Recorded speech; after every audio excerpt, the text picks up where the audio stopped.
चूंकि महत्वपूर्ण आज महाराष्ट्र का दिन भी है। महाराष्ट्र में एक लिहाज से हम बार बार जिक्र जिसका कर रहे हैं कि आज एक परिणाम ऐसे हैं जो कि वहां की राजनीतिक सियासत को भी उलट पुलट दे सकते हैं। तो 9 बजे हम मुंबई भी चलेंगे, लेकिन जिक्र अभी चूंकि उत्तर प्रदेश की 53 सीटों का हो रहा है। शशिशेखर जी, जो तीखापन बातचीत में आया, संवाद में आया, आपने गालिब का शेर तो सुना दिया, लेकिन महत्वपूर्ण यह है कि इस पूरे इलाके की सामाजिक आर्थिक स्थिति बिगड़ी हुई है और जातियों का समीकरण राजनीतिक दलों को लुभा रहा है। जिस सोशल इंजीनियरिंग का जिक्र उर्मिला जी भी कर रहे थे, क्या यह माना जाए कि इस चुनाव में अब जमीनी मुद्दे ही नेताओं का बोलना हो गया है? वो क्या कह रहे हैं? बहुत अच्छा सवाल है। ये मेरे लिए बहुत अफसोस की बात थी कि अपने 36 साल के करियर में जब मैं घूम रहा हूँ यहाँ, तो मुझे लग रहा है जिस प्रदेश का मैं रहने वाला हूँ वहाँ असली मुद्दे जस के तस बने हुए हैं और न पीने के पानी की व्यवस्था की जा रही है, नदियाँ सूख रही हैं और आप कल्पना नहीं कर सकते कि पयस्विनी नदी मेरे देखते देखते सूख गई। मैं जब पहली बार गया था तो एक सरसब्ज नदी थी 1982 या 83 में, अभी परसों मैंने देखा वो सूख चुकी थी। अच्छा, एक बात बताइए, आप लोग जब आ रहे थे उससे ठीक पहले हम लोग बातचीत रायबरेली में कर रहे थे। अखिलेश सिंह, जो किस रूप में पहचान है, दबंग गई है, वो कह रहे थे कि आप ही लोग हैं, मीडिया ही है जिसने सारी गड़बड़ी की है, मैं तो ठीक काम करता हूं, मैं तो महात्मा गांधी को मानता हूं। ये लैंग्वेज थी। अखिलेश सिंह अगर महात्मा गांधी को मानते हैं, मुझे लगता है गांधी को तुरंत ऊपर से नीचे आकर एक अनशन कर देना चाहिए। गांधी के लिए इससे बड़ा धब्बा कहना था गांधी भी आज होते तो जेल में होते जैसे मैं जेल में। हाँ, अब क्या बात है। अब गांधी वैसे जिन जेलों में रहे उनमें हत्यारे और बलात्कारी भी रहा करते थे, तो वो सब अगर अपने को गांधी मान लें तो बहुत अच्छी बात है। तो अखिलेश अगर अपने को गांधी मान रहे हैं तो मुझे अखिलेश पर तरस आता है, गांधी जी पर तरस नहीं आता। गांधी जी तो गर्व का विषय है। सबसे बड़ी खराब बात यह हो रही है, चीन की एक कहावत है कि वहां पर एक मंदिर में एक आईना रखा रहता था। आप जाइए, आईने में अपनी शक्ल देखिए, 2 मिनट देखिए, लौट आइए। आपको प्रेरित करता था ये देखने के लिए कि आप कहाँ पर खड़े हैं, आप में क्या अच्छाइयाँ क्या बुराई हैं। मीडिया भी आईना है और इस देश में इस समय उस आईने को हर तरफ से तोड़ने की कोशिश की जा रही है। आप किसी नेता से बात कीजिए, वो तुरंत कह देगा कि आपका सब कुछ फर्जी है। आप इन लोगों से बात कीजिए, कह देगा फर्जी है। एक मिनट, कुमार विक्रांत, जब आप बात कर रहे थे और जिस लहजे में कुमार विक्रांत अखिलेश सिंह जिक्र कर रहे थे, और एक सवाल यह था कि हम लोग सुबह 7 बजे से देख रहे थे, एक भी व्यक्ति वोट नहीं डाल रहा है, हर कोई इंतजार कर रहा है कि नेताजी आएंगे, वोट डालेंगे, उसके बाद हम वोट डालेंगे। तो लोकतंत्र के इस मिजाज को भी हमने देखा। क्या लोगों की राय, जो वोट डाल रहे हैं, उनकी राय क्या है उस इलाके को लेकर? जो आप देख रहे थे, जो हम लोग देख पा रहे थे, उससे इतर राय है?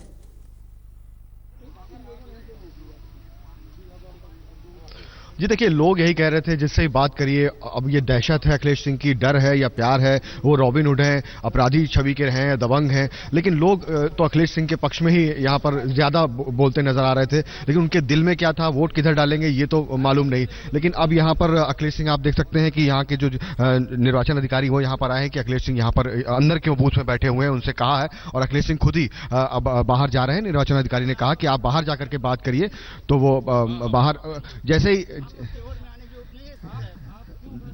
देखिए आप देख सकते हैं प्रसून जी किस तरीके से, और जैसे जिलाधिकारी ने कहा वो बाहर जा रहे हैं, और यहाँ पर अधिकारी ने साफ तौर पर कहा कि यहाँ पर बूथ में बैठने की जरूरत नहीं है, आप बाहर जाके बात कर लीजिए, और अखिलेश सिंह बाहर चले गए। तो लेकिन यहाँ पर अगर आप बात करें, निश्चित तौर पर सुबह 7 बजे मतदान शुरू हुआ था और 1 घंटे तक कोई भी वोट डालने नहीं आया। लोग बाहर खड़े थे, लाइन लगाए थे और इंतजार कर रहे थे कि अखिलेश सिंह और उनका परिवार वोट डाले, अखिलेश सिंह वोट डाले, उसके बाद लोग वोट डालें। अब फिर मैं वही कहूंगा कि ये अखिलेश सिंह की रॉबिनहुड की छवि है, अपराधी प्रवृत्ति के रहे हैं, दबंग माने जाते हैं, या फिर जनता पे उनका प्यार है, या फिर दहशत है। लेकिन जो कुछ भी है वो यहाँ पर साफ नजर आता है कि ये पूरा चुनाव अखिलेश सिंह के इर्द गिर्द घूम रहा है, जबकि ये जो कॉन्स्टिट्यूएंसी है, लोकसभा क्षेत्र का जो विधानसभा क्षेत्र है, वो यूपी अध्यक्ष सोनिया गांधी की रायबरेली है।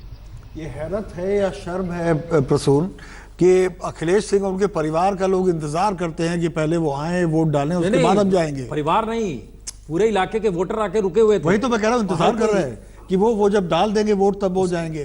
तो ये तो राजशाही से भी बुरे दिन आ गए। और उमेश जी, हम ये देख रहे हैं कि जब कहा वहां के जिलाधिकारी ने आप बाहर जाइए, तो उधर भी डपट ही रहे, तैश में थे। देखिए इसकी वजह, लेकिन हमको इस पर बहुत चकित नहीं होना चाहिए।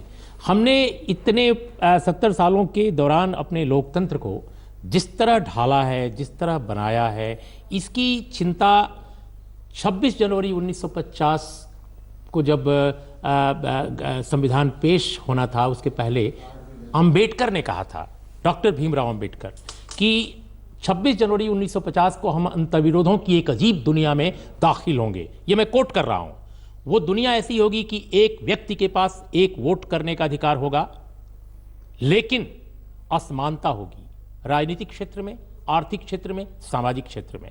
अगर हमने इस असमानता के समंदर को खत्म नहीं किया तो एक दिन लोकतंत्र का यह ढांचा देखते देखते चरमरा जाएगा, संविधान के रहते हुए। आज वही हो रहा है। संविधान है, संविधान के सुंदर शब्द हैं, लेकिन हम किस तरह की डेमोक्रेसी बना रहे हैं? ये एक तरह की एक सेकंड कानून व्यवस्था है या नहीं है, इंस्टीट्यूशन इस देश में बच रहा है या नहीं बच रहा है, या पॉलिटिकल सत्ता ही सब कुछ? देखिए, मैं बार बार कहता हूं कि इस देश में इंस्टीट्यूशंस को जो बनी थी आजादी के लड़ाई के दौरान और उसके बाद शुरू के दौर में, वो इस नकली आधार पर थी कि उनको तोड़ना, डिस्ट्रॉय करना क्रमशः जारी रहा। पहले किसी और ने किया, बाद में अब और कुछ लोग कर रहे हैं। तो डिस्ट्रॉय जब आप करेंगे अपने डेमोक्रेटिक इंस्टीट्यूशंस को, आप इक्विटी नहीं लाएंगे समाज में, तो लोकतंत्र सुरक्षित नहीं रहेगा। लोकतंत्र क्या चीज है? लोकतंत्र फ्यूडो कॉर्पोरेट स्ट्रक्चर नहीं है। हमने जो लोकतंत्र का आज ढांचा खड़ा किया है वो बेसिकली फ्यूडो कॉर्पोरेट स्ट्रक्चर है। आज के दौर में आप जब तक, लोग कहते हैं पॉवर्टी हटाओ, क्या नॉनसेंस है? नहीं, भाई आप इक्विटी लाओ, ठीक है, इक्विटी लाओ। नहीं, आप ठीक कह इक्विटी रहे नहीं हैं। लाते हो, आप गरीबी हटाने के लिए तमाम पैसे खर्च करते हैं और कम्युनलाइज करते हैं सारे एटमॉस्फेयर को। एक सेकंड, कब्रिस्तान श्मशान की डिबेट में एक पहलू मैं बताता हूं। उत्तर प्रदेश के टोटल बजट का 0.4% कब्रिस्तान श्मशान पर खर्च होता है। 0.4%। 99.6% बजट पर कोई चिंता नहीं है कि उत्तर प्रदेश के स्कूलों में 92% ग्रामीण बच्चे निजी स्कूलों में जा रहे हैं, सरकारी स्कूलों में नहीं। स्वास्थ्य सेवाएं वो नहीं, वो चुकी फिक्र ही हैं। नहीं है। वही तो हम लोग शुरुआत कर रहे हैं। है? हाँ, एक मिनट। हाँ, कैसी डेमोक्रेसी? मैं एक सेकंड, मैं इस डिबेट को अति बौद्धिक होने से बचाना चाहता हूं। क्योंकि होता क्या है कि हम कभी हम अति अव्यवहारिक हो जाते हैं। असलियत नहीं लाएंगे तो यही होगा। नहीं, आप एक सेकंड मुझे अपनी बात करने दें। अब्राहम लिंकन ने जब वहां पर रंगभेद खत्म किया, उनका हश्र क्या हुआ? गोली मार दी गई उन्हें। लोकतंत्र भी धीमे धीमे समय के साथ डेवलप होता है। कुछ अगर बहुत बुराइयां हैं तो कुछ बहुत अच्छाइयां भी हैं। तो मैं इसको ये नहीं कहूँगा, ठीक है, अगर कोई अखिलेश सिंह है तो होंगे, पर अरविंद केजरीवाल भी हैं। ये दो आ नाम के नेता है, दोनों अलग अलग तरीके के। कौन अच्छा है कौन बुरा है मैं सर्टिफिकेट नहीं दे रहा। नरेंद्र मोदी हैं तो राहुल गांधी भी हैं। लोग खड़े हुए हैं, लोग लड़ भी रहे हैं, भाषा का असंयम भी हो रहा है, उसके बावजूद डेमोक्रेसी चल रही है। 1952 के चुनाव से पहले लिंकन ने हाउस ऑफ कॉमन्स में कहा कि ये असभ्य लोग हैं, भारतीय जंगली है, ये 2 चुनाव नहीं झेल पाएंगे। 1957 के इलेक्शन से पहले भी ये कहा गया। हमारे इस देश में ऐसे बेवकूफ़ मैंने देखे हैं जो कहते थे कि अंग्रेज का राज अच्छा था, इससे शेर और बकरी एक साथ पानी पीते थे। मेरे बचपन में मैंने सुना है इमरजेंसी बहुत अच्छी थी। हमने लोकतंत्र को पोसा है, हम लोकतंत्र को बढ़ाएंगे। ऐसे इफेक्ट बताते हैं, इस तरह की चिंताएं नाजायज नहीं है, कोई करनी नहीं चाहिए। लेकिन इस देश के इंस्टीट्यूशंस जो है उनको बचा कर रखिए, वो कहीं राजनीतिक सत्ता हड़पते ना चले जाए और इस देश में ऐसा ना लगे सब कुछ राजनीतिक सत्ता ही है। तो एक तरफ उत्तर प्रदेश में चौथे चरण की वोटिंग हो रही है और दूसरी तस्वीर मुंबई की है, जहां पर वोटिंग हो चली है, जो निकाय चुनाव हो रहे हैं और उसमें बीएमसी के चुनाव भी हैं, जिसको लेकर आने वाले वक्त में राजनीति किधर जाएगी इसका इंतजार हो रहा है। और ये सारी स्थितियों के बीच चूंकि 10 बजे से नतीजे आने शुरू होंगे, साहिल हमारे साथ जुड़ चुके हैं। साहिल, तस्वीर साफ कब तक होगी? देखिए, चूंकि ये बीएमसी चुनाव है, 20 से 25 हज़ार तक की वोटिंग हुई है हर वार्ड में, तो कुल वोटिंग अराउंड 53% है। तो लगता है कि करीब करीब 11:30 तक सारी स्थिति साफ हो जाएगी। 11:30-12 तक सारी स्थिति साफ हो जाएगी। पता चल पाएगा कि शिवसेना और बीजेपी आखिरकार कहां पहुंचे हैं, हमारे एग्जिट पोल के मुताबिक जो नतीजे हमने दिखाए थे। और उसके बाद जब पता चलेगा कि दरअसल मातोश्री पे क्या माहौल है और मुख्यमंत्री के घर पर क्या माहौल है, क्योंकि ये दोनों की एक तरीके से राजनीतिक भविष्य दांव पर लगा हुआ है इन चुनाव के नतीजों की वजह से। तो क्या हम कह सकते हैं कि 2.5 घंटे पहले बताने की स्थिति में सब कुछ स्क्रिप्ट? देखिए, चूंकि ये बीएमसी चुनाव है, 20 से 25 हज़ार तक की वोटिंग हुई है हर वार्ड में, तो कुल वोटिंग अराउंड 53% है। तो लगता है कि दोबारा लौटेंगे आपके पास जानकारी के लिए कि क्या ये सब कुछ स्क्रिप्टेड था या जो झगड़ा चरम पर था। लेकिन शशिशेखर जी, हमको लगता है अब यूपी को जरा से जोड़ दें, चूंकि महाराष्ट्र कि निकाय चुनाव का परिणाम शिवसेना सबसे बीजेपी के पुराने गठबंधन की साथी, और अगर महाराष्ट्र में राजनीतिक उठापटक होता है तो उत्तर प्रदेश में क्या असर पड़ेगा या नहीं पड़ेगा? उत्तर प्रदेश में एक मनोवैज्ञानिक असर पड़ेगा कि एक बात और, अब जहां चुनाव होना है वहां के बहुत बड़ी संख्या में लोग बंबई में रहते हैं। बिल्कुल। और बंबई की राजनीति से वो प्रभावित होते हैं। एक बात मैंने इधर और गौर की है, पिछले जब से उद्धव आए हैं तब से उन्होंने पूर्वी उत्तर प्रदेश के तमाम लोगों को समायोजित किया है शिवसेना में, उन्होंने उसका विस्तार किया है। तो अगर ये आखिरी बयान हम बता दें, देवेंद्र फडणवीस जो मुख्यमंत्री हैं उनका बयान थे, उद्धव ठाकरे यूपी और बिहारी वाले हो गए। हाँ, ये उनका बयान था। जब 35 लाख वोटर होंगे बंबई और उसके सबर्ब्स में पूर्वी उत्तर प्रदेश के लोगों के, तो कोई ना कोई तो ध्यान देगा उनकी। तो खुदा खास्ता ये स्थिति आ जाए कि बीएमसी में शिवसेना अपने बूते आ गई है और समर्थन वापस की स्थिति, और ये तब क्या असर पड़ेगा? बीजेपी के परसेप्शन पर इससे असर पड़ेगा कि एक पुरानी पार्टी के साथ क्या हुआ, और इससे लोगों को वार करने का मौका मिलेगा अनुप्रिया पटेल की पार्टी पर, भारत समाज पार्टी पर, जो नई नई पार्टियां उभरी और जो इनके साथ हैं, कि देखिए भाई आप इनको वोट दे तो रहे लेकिन ये कल साथ रहेंगे कि नहीं रहेंगे। तो एक मुद्दा बनेगा, इसमें कहीं कोई दो राय नहीं। और अमित शाह कह रहे थे कि ये सिर्फ चुनाव का मौका है, तभी शिवसेना ऐसे कर रही है, हो जाने दीजिए, सब एक ही, हम लोग एक ही साथ रहेंगे। नहीं, ये जो बात है, ये मुंबई में भी बहुत सारे मुंबईकर कहते हैं कि ये सब केवल मुंबई के म्युनिसिपल कॉर्पोरेशन के इलेक्शन तक है। ये सब लोग कहते हैं क्योंकि उनको भी मालूम है कि राज्य सरकार में शिवसेना की हिस्सेदारी का क्या मतलब है, और हिस्सेदारी के बगैर शिवसेना के जो कॉर्पोरेटर्स हैं, उनके समर्थक हैं, जो तमाम तरह की गतिविधियां करते हैं, जिनको लोग कहते हैं हफ्ता मारना या तमाम तरह की चीज़ें करते हैं, वो कैसे उनको पैटर्न कौन दे, उसको पैट्रनाइज कौन करेगा, ये संकट है। लेकिन जो राय मतलब प्रधानमंत्री भाषण में कहते हैं एग्जैक्टली, लेकिन राजनीतिक स्तर पर जो कॉन्ट्रडिक्शन लगातार गहरा रहे हैं, मुझे लगता है कि अगर मैं फिर कहता हूं, अगर शिवसेना को बहुमत मिल जाता है अपने बल पर, कल्पना कीजिए, या बहुत अच्छी स्थिति आ जाती है जब बीजेपी की उसको बिल्कुल जरूरत न रहे, तो मुझे लगता है कि देवेंद्र फडणवीस की सरकार सुरक्षित नहीं है। और इसमें कांग्रेस के साथ सबसे बड़ी ट्रेजेडी इस चुनाव में ये हो रही है, होती दिख रही है कि वो इतने खेमों में विभाजित हो गई थी हाल के दिनों में कि विपक्ष की जो एक ताकत होनी चाहिए वो खत्म कर रही है। तो विपक्ष जो है, हिंदुत्ववादी जो एजेंडे वाली पार्टियां हैं, उन्हीं के बीच में सत्ता, उन्हीं के बीच में विपक्ष, ये एक मुंबई की अजीब स्थिति हो गई है जो पहले कभी नहीं थी। और एनसीपी ये लगता है हमको हिंदुस्तान की कमाल की राजनीति है जिसमें शिवसेना महाराष्ट्र में हिंदूवादी हो जाएगी और वहां विकास का नाम लेकर बीजेपी रहेगी, वही बीजेपी यूपी आते आते हिंदुवादी हो जाएगी और बाकी दूसरे दल विकासवादी या दूसरे सेकुलर स्थिति में खुद को ले आएंगे। ये अंतर्विरोध एक साथ लगातार चल रहा है। 4 तस्वीर स्क्रीन पे जरूर है अलग अलग जगहों पर वोटिंग की, लेकिन हमारे संवाददाता हमारे साथ जुड़ते चले जा रहे हैं। शिवपूजन, क्या स्थिति है वोटिंग पैटर्न की?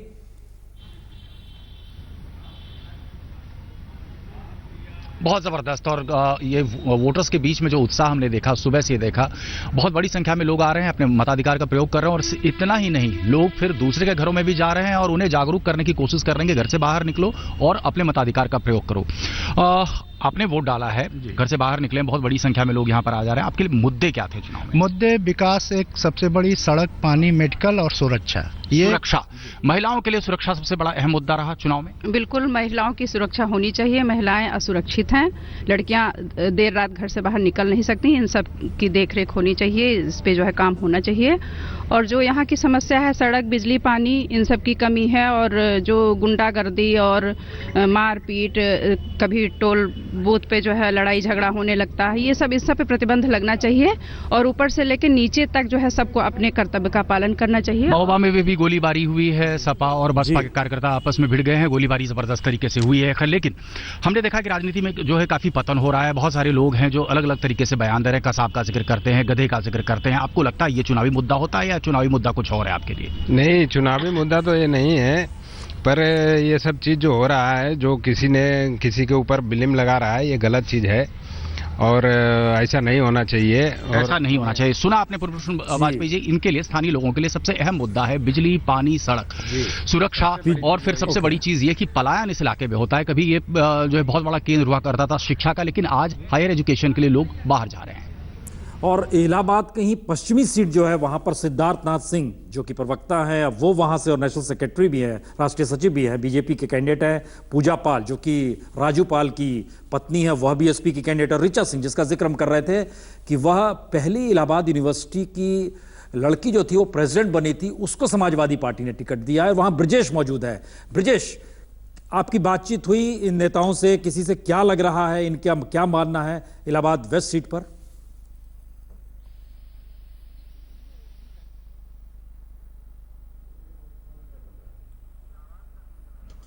ब्रजेश, आपकी आवाज नहीं आ रही है, जरा माइक को जरा ठीक कराइए, तब तक हम मौसमी के पास से आते हैं। मौसमी, रायबरेली में दूसरा छोर, अगर अखिलेश सिंह वाला हिस्से को छोड़ दीजिए तो दूसरे छोर पर आप है, यहां क्या स्थिति है?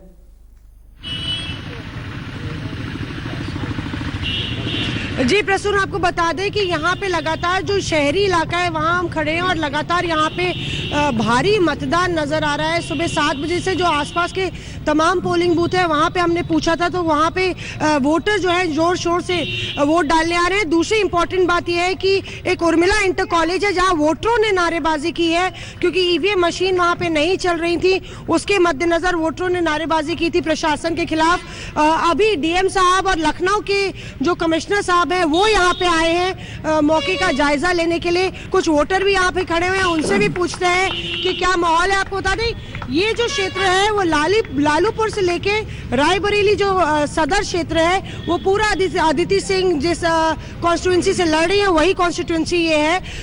लालूपुर में अखिलेश सिंह जो है अपनी लड़की के साथ बाहर आए, उससे पहले किसी ने वोट नहीं डाला था।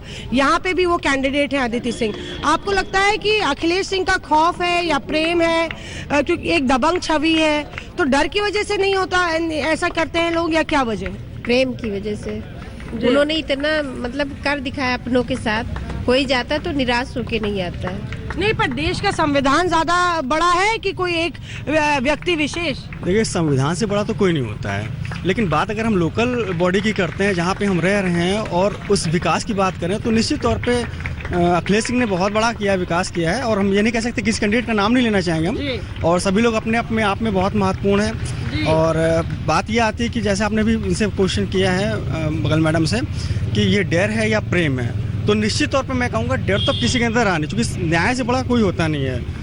और बात रही प्रेम की तो बिल्कुल नहीं, जरा सा भी डर नहीं है। महिलाओं को लेके जो रायबरेली में चिंता है, तमाम महिलाओं से बात की तो महिलाओं के लिए क्या मुद्दे हैं? बेटी है अदिति सिंह जिन्होंने वोट डाले हैं और हर जगह जैसे थोड़ा बहुत दिखला रहे थे शाम को निकलने के बाद होता है, यहाँ भी वो डर बना हुआ है।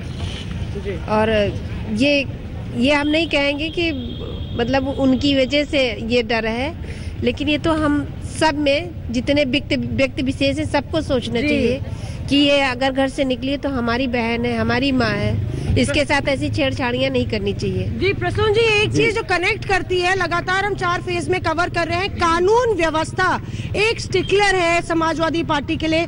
कानून व्यवस्था की बात हर एक नागरिक करता है, खासतौर से महिलाएं। रायबरेली में महिला सांसद है सोनिया गांधी, बड़ी दिग्गज नेता है, गांधी परिवार का गढ़ है। महिला प्रत्याशी भी है, बीजेपी की तरफ से भी महिला प्रत्याशी है। उसके बावजूद भी सुरक्षा का जो मुद्दा है वो लखनऊ से लेकर रायबरेली तक उसकी गूंज हमें जरूर सुनाई दी। और ब्रजेश, आवाज आ रही है तो बताइए, आप खासतौर से इलाहाबाद वेस्ट में हैं जहां पर सिद्धार्थ नाथ सिंह दिल्ली से वहां पहुंचे और चुनाव लड़ रहे हैं। बीजेपी को बहुत आस है, लेकिन वहां पर पहली बार इलाहाबाद यूनिवर्सिटी से निकल के आई लड़की भी है, राजू की पत्नी भी है वहां पर। क्या है स्थिति वहां पर, समीकरण के मद्देनजर वोटरों का मिजाज क्या है? प्रसून, एक चीज बहुत साफ तौर पे दिखती कि चूंकि तीनों के तीनों कैंडिडेट अपनी विजय को लेकर पूरी तरह से आश्वस्त दिख रहे हैं, लेकिन जैसा आप यदि शुरू से देखें तो जो मुद्दा जो नैरेटिव शुरू हुआ था विकास के नाम पर और अखिलेश यादव और राहुल गांधी की तरफ से कि काम बोलता है, वो तीसरे चरण में आके और चौथे चरण में उसके सुर पूरी तरह से बदल गए हैं। और जब हमने यहाँ के वोटरों से पूछा कि क्या उनका ये मानना है कि कब्रिस्तान और शमशान और कसाब और हिंदू मुसलमान ये कितना फौरी मुद्दा रहेगा, तो मैक्सिमम वोटर्स ने इसको पूरी तरह से नकारा रहा, उसने कहा कि हम कब्रिस्तान और शमशान का क्या करेंगे यदि हमारे घर में पानी और बिजली नहीं आती, हमारे घर की महिलाएं बाहर सड़क पर निकल नहीं सकती, तो कब्रिस्तान और शमशान और कसाब का तो हम तब देखेंगे जब हमारी स्थिति यहां सुधरी हो। लेकिन जो बीजेपी के नेता है उनके सुर नहीं बदल रहे हैं। मैंने सिद्धार्थनाथ सिंह से पूछा एक स्पेसिफिक सवाल कि आपको यूपी के लड़कों से डर लग रहा है, तो उस पर उनका जवाब एकदम हैरान कर देने वाला था। उनका कहना था कि देखिए ब्रजेश, भारतीय संस्कृति में ये अलाउ नहीं करती कि दो लड़के एक साथ रहें और उनमें प्यार हो जाए। तो उसी तरह मुझे लगता है कि यूपी की जनता भी इन दो लड़कों को पसंद नहीं करेगी, क्योंकि इस तरह ये चीज हमारी संस्कृति में अलाउ नहीं करता। तो एक तरह से हर प्रकार का की जद्दोजहद, किसी भी प्रकार से वोट मिल जाए और जीत। ये आपने अच्छा बताया, दो लड़कों का साथ है, इधर आपने बताया काम बोलता है। हम ब्रेक के बाद लौटेंगे, इस पे चर्चा करेंगे, जरूर चर्चा करेंगे इस पे, क्योंकि बड़ा महत्वपूर्ण है। क्योंकि अब सिर्फ जुबान बोल रही है, जिसके पास भी जाइए उसकी जुबान बोल रही है, और उसी आधार पे लग रहा है वोटिंग होगी क्या। हमारे संवाददाता ब्रिजेश बता रहे हैं कि सिद्धार्थनाथ सिंह का कहना है कि दो लड़के एक साथ रहे तो फिर प्रेम होता नहीं है, ये परंपरा नहीं है। वो जिक्र राहुल और अखिलेश का ये इस लेवल पे आना मेरे ख्याल से ये सिद्धार्थनाथ सिंह अगर इनके मुंह से ऐसी बातें निकल रही हैं तो ये मेरे लिए निजी तौर पर बहुत हताशा का विषय है। ये तो किसी के मुंह से भी ऐसी बात नहीं निकलनी चाहिए। भारतीय संस्कृति, हमारी रवायत नहीं है ये। और फिर इतने सीनियर, इतने वरिष्ठ, इतने पढ़े लिखे व्यक्ति के मुंह से इस तरीके की बातें। ये चुनाव मुझे ऐसा लगता है जैसे महाभारत में तब्दील हो गया है, जहाँ सारी मर्यादाएं हम अपने हाथ से तोड़ने पर आमादा है। क्या लेकिन चकित करने वाली बात यह, मैं जो कह रहे हैं शशि जी, मैं सहमत हूँ पूरी तरह, लेकिन जोड़ने वाली बात यह है कि भाई ऐसे में इलेक्शन कमीशन क्या कर रहा है। पहली बात, सुप्रीम कोर्ट ऑफ इंडिया 3 जनवरी को इतनी शानदार ग्रैंड वर्डिक्ट दिया था कि चुनाव में जाति धर्म और घटिया बातें ना हो, वो क्या कर रहा है। आई थिंक जो इस तरह के इंस्टीट्यूशंस हैं जिन पर इस देश की जमहूरियत को बचाने की भी जिम्मेदारी है, मुझे लगता है उनको हस्तक्षेप करना चाहिए। और बात से ये, सिद्धार्थनाथ सिंह को मैं आज से नहीं, बहुत दिनों से जानता हूँ, बरसों से जानता हूँ। जब उनके जैसा पढ़ा लिखा बीजेपी का नेता भी इस तरह की भाषा का इस्तेमाल कर रहा है, खैर उनको क्या कहें। उन्होंने जब कहा क्या ब्रजेश सिंह से जो बातचीत, जब श्मशान कब्रिस्तान बड़े लोग कर रहे हैं, ये हम तो दिखा रहे हैं स्क्रीन पे कि बीजेपी के प्रदेश अध्यक्ष मौर्य जो है वो वोट डालने पहुंचे हैं। और संकेत यह भी है कि अगर बीजेपी वाकई सत्ता में आ जाएगी तो ये हो सकता है आपको सबसे आगे नजर आए सीएम की दौड़ में। ये भी एक बात है।